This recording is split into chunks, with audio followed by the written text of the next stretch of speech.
Hello दोस्तों, कैसे हैं आप लोग।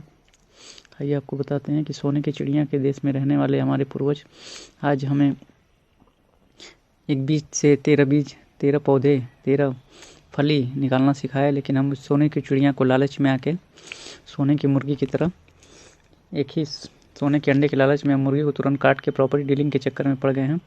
ये देखिए खेत।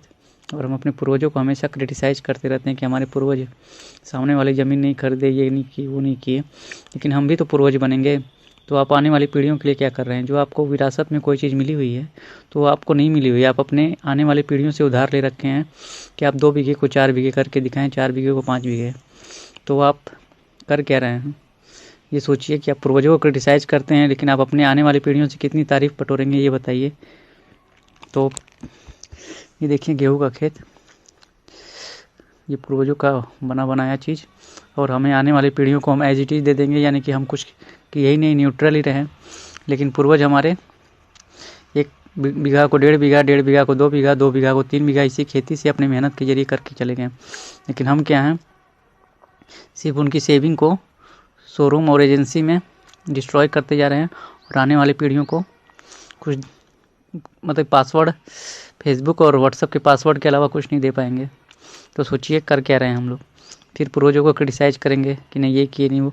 लेकिन आप भी तो एक दिन पूर्वज बनेंगे, तो वो कहेंगे कि देखिए मेरे पूर्वज सिर्फ फेसबुक और व्हाट्सएप चलाते ही या सेल्फी लेते हुए निपट लिए, और न गेहूं की खेती हम लोग को सिखाए, न कुछ कराए। सिर्फ दिखावे में ही, एक्सपोज करने में ही शोरूम और एजेंसी कस्टमर बना दिए। और फिर ईस्ट इंडिया कंपनी की तरह वो किसी न किसी खेतों में 10,000 रुपये लोन लेके फिर उसी को किस्त भरते हुए, लगान चुकाते हुए उनकी ज़िंदगी ऐसे ही कट जाएंगी। तो कहीं ना कहीं हमारे पूर्वज हमें महाराजा बना के रखे, हम अपने आने वाली पीढ़ियों को कहीं ना कहीं किसी कंपनी या किसी न किसी का गुलाम बना के रखेंगे।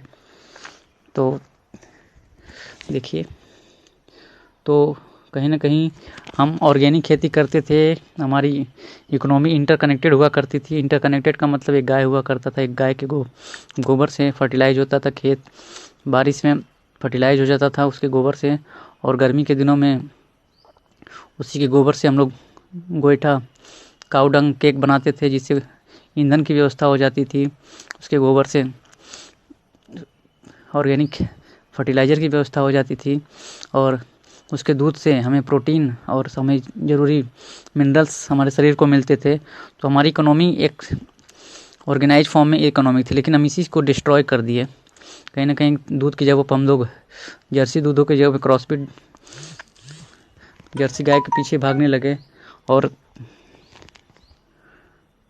फर्टिलाइज़र की जगह पे हम लोग केमिकल यूरिया में आने लगे।